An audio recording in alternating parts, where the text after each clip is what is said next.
क्या आपको पता है कि हमें एग्जाम में पूछे जा सकते हैं कि हमारे नेशनल एम्बलम के जो 4 लायंस है वो क्या सिग्निफाई करते हैं?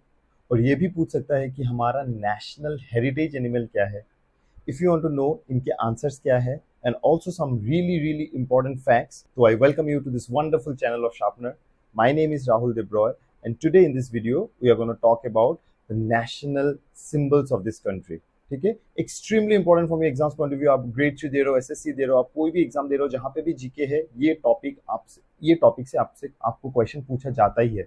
तो आप लोग B with me till the end of the video, ताकि ये सारे चीजें आपका कंसेप्ट एक बार में आज वंस एंड फॉर ऑल मैं क्लियर कर दूं. ठीक है, पहला है कि let us discuss about the national flag. तो क्या होता है? दैट्स अ रेक्टेंगुलर 3:2 का रेशियो होता है, राइट? 3:2 का रेशियो होता है. ट्राई कलर, ये भी ट्राई कलर क्या रिप्रेजेंट करता है वो मैं बाद में आता हूँ. पहले वो ट्राई कलर्स क्या क्या है? Saffron, white and green. बीच में अशोक चक्र होता है विथ 24 स्पोक्स. वो व्हील का स्पोक्स देखा होगा अशोक चक्र में. Those are navy blue in colour. ठीक है, तो अभी ट्राई कलर क्या रिप्रेजेंट करता है? जो सैफरन है वो रिप्रेजेंट करता है strength and courage of this country. White of course it will represent truthfulness and peace. And जो ग्रीन कलर है वो हमारे देश की उपजाऊ मिट्टी को रिप्रेजेंट करता है. It stands for fertility, growth and auspiciousness of this land. ठीक है, तो ये कलर्स क्या रिप्रेजेंट करते हैं? जैसे मैंने बोल दिया, बहुत इंपॉर्टेंट होगा आपका एग्जाम्स पॉइंट ऑफ व्यू से. अब देख लेना, उसका रेशियो बहुत इंपॉर्टेंट है. तो नेशनल फ्लैग से बहुत बार क्वेश्चन बना है. ठीक है, तो अगला जो है हमारा, अगला है the very important the state emblem of this country of India. ठीक है, तो इसे lion capital of Ashoka that is the Sarnath के अशोक स्तंभ से लिया गया है. इसका इंपॉर्टेंस क्या है? देखो, इसको हर इंपॉर्टेंट ऑफिशियल फाइल्स में आपने देखा होगा एज ए सील, राइट? ये हमारे इंडियन करेंसी में होता है. The national passport of the Republic of India इसमें होता है, इसका हिस्सा है ये.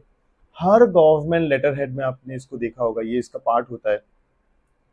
ओवरऑल ना, ये हमारे कॉन्स्टिट्यूशनल वैल्यूज को अपहोल्ड करता है. ये हमारा प्राइड होता है. जो नेशनल एम्बलम है ना, जिसे स्टेट एम्बलम भी कहा जाता है, ये हमारा प्राइड होता है. ठीक है, तो इसमें अभी 4 डिफरेंट एनिमल्स होते हैं. वो कौन सा है पता है? Lions, elephant, bull and horse. जो 4 लायंस बैक टू बैक होते हैं facing, what do they stand for? They stand for power, courage, confidence and pride. ठीक है, they stand for power, courage, confidence and pride. And इसके नीचे क्या लिखा होता है? सत्यमेव जयते. That means the truth alone triumphs.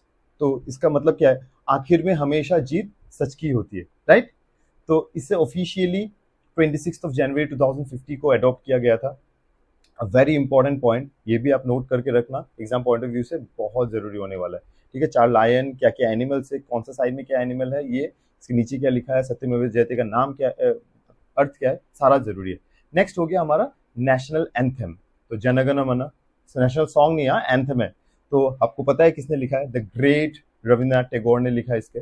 तो इसका एक इंटरेस्टिंग फैक्ट ये है कि रविन्द्रनाथ टैगोर सिर्फ हमारा नहीं, जो बांग्लादेश का नेशनल एंथम है ना, अमर सोनार बांग्ला, उसको भी उन्हीं ने लिखा है. So he becomes the only person to have written national anthems for 2 different countries. Isn't it an interesting fact? अगर मोस्ट ऑफ यू आपको पता होगा, अगर जिनको पता नहीं है, ये भी एक इंपॉर्टेंट क्वेश्चन बन सकता है कि एग्जाम पॉइंट ऑफ व्यू से किन्होंने 2 नेशनल एंथम्स लिखा है. तो इट इज रविन्द्रनाथ टैगोर. ठीक है, तो अगला है द नेशनल सॉन्ग. इसको कंफ्यूज मत करो, हाँ, क्योंकि नेशनल एंथम है हमारा जनगण मन एंड नेशनल सॉन्ग है वंदे मातरम. ठीक है, तो किसने लिखा है? The great Bengali poet Bankim Chandra Chatterjee ने लिखा है इसे. एंड उन्होंने ना इसे इसे एज ए पोएम लिखा था इन हिज बुक आनंद मठ. लेकिन इंटरेस्टिंगली कविगुरु रविंद्रनाथ जी ने इसको एज ए सॉन्ग कंपोज किया है. ठीक है, ये एक्चुअली एज ए पोएम था, इसको एज ए सॉन्ग कंपोज किया गया, वो भी रविंद्रनाथ टैगोर जी ने ही किया है. What a man he was, right? तो नेशनल एंथम जनगण मन, national song Vande Mataram, very important. And इसके कुछ इंपॉर्टेंट फैक्ट्स भी मैंने आपको बता दिया, याद रखना, एग्जाम में आएगा तो वीडियो याद आएगा. ठीक है, तो नेक्स्ट होगा हमारा नेशनल करेंसी. अभी जो रूपी का सिंबल बदल गया, 2010 में इसे अडॉप्ट किया गया था. किसने ये डिजाइन किया? उदय कुमार धर्मलिंगम. आईआईटी गुवाहाटी के असिस्टेंट प्रोफेसर है वो, जिन्होंने डिजाइन किया. तो एक बहुत ही इंपॉर्टेंट सवाल यहाँ से बन सकता है कि इंडियन रूपी को किसने डिजाइन किया था? तो आंसर क्या होगा? That is the answer is Uday Kumar Dharmalingam. ठीक है, उदय कुमार धर्मलिंगम आईआईटी गुवाहाटी के असिस्टेंट प्रोफेसर है वो. ये भी बहुत इंपॉर्टेंट सवाल हो सकता है। नेक्स्ट है बहुत इंपॉर्टेंट, हाँ यहाँ से क्वेश्चन बहुत बार एग्जाम में आया हुआ है, that is the national animal. तो नेशनल एनिमल क्या है? The Bengal tiger. तो इसे 1973 में इंडियन नेशनल एनिमल डिक्लेयर किया गया था। अभी नेशनल एनिमल, फ्लावर्स, बर्ड्स, मैं एक एक करके सारा आ रहा हूँ, बहुत इंपॉर्टेंट है, एग्जाम बने रहो। इंडियन नेशनल रिवर क्या है? That is the most obvious answer, river Ganga. आप तो रिवर्स के बारे में पढ़ रहे होंगे ना, तो बहुत इंपॉर्टेंट कुछ सवाल इससे बन सकता है। ओके, आपको यू नीड टू नो। फिर भी मैं कुछ चीजें यहाँ पे ऐड कर देता हूँ। ऑलरेडी मे बी आप गंगा के बारे में पढ़ लियो। तो ये इंडिया का लॉन्गेस्ट रिवर होता है, ठीक है। अप्रोक्सीमेटली इट इज 2500 किलोमीटर, 2510 और 2500 कुछ 4 ऐसा कुछ था। तो ये हिमालय की गंगोत्री ग्लेशियर से ओरिजिनेट होके एज ए भागीरथी रिवर आती है। एंड पूरा डिटेल्स आपको पढ़ना होगा, ठीक है, एग्जाम से बहुत इंपॉर्टेंट है। Separate video sir Shivraj sir भी बना रहे होंगे उसके लिए, आप देख लेना उसको। तो रिवर गंगा के ऊपर बहुत क्वेश्चंस बनते हैं। तो ये कुछ डिटेल्स था। अभी चलते हैं जानने के लिए हमारा नेशनल हेरिटेज एनिमल कौन सा है। यस, नेशनल एनिमल टाइगर है। नेशनल हेरिटेज एनिमल क्या है? That is Indian elephant. 22 अक्टूबर 2010 में इसे नेशनल हेरिटेज एनिमल डिक्लेयर कर दिया गया था, ठीक है। तो national animal tiger, national heritage animal क्या होगा? That is the Indian elephant. Next है नेशनल एक्वेटिक एनिमल। ये क्यों इंपॉर्टेंट है मैं बता रहा हूँ। आंसर होगा इसका जाइगेंटिक डॉल्फिन। लेकिन ये हमारे इस एरिया एग्जाम के लिए बहुत ज्यादा इंपॉर्टेंट हो जाता है, क्योंकि Guwahati becomes the first city in this country to have a city animal, and that is the gigantic river dolphin. आप सोचो, कोई भी सिटी का like city special, like state animal city animal नहीं होता है, but Guwahati becomes the first city to have a city animal, and इसे locally वो सीहू के नाम से बोलते हैं, ठीक है, द जाइगेंटिक रिवर डॉल्फिन जो होता है। तो this is our national aquatic animal, ठीक है। ये भी बहुत important exams point of view से। अगला है the national bird, of course peacock. 1963 में इसे डिक्लेयर कर दिया गया था।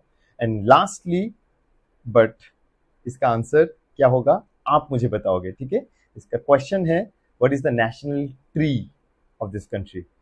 आप मुझे कमेंट करके बताओ इसका आंसर, क्योंकि बहुत सिंपल है, बहुत इंपॉर्टेंट है, एंड आप, मुझे लगता है आपको इसका आंसर आता है, ठीक है, national tree of this country.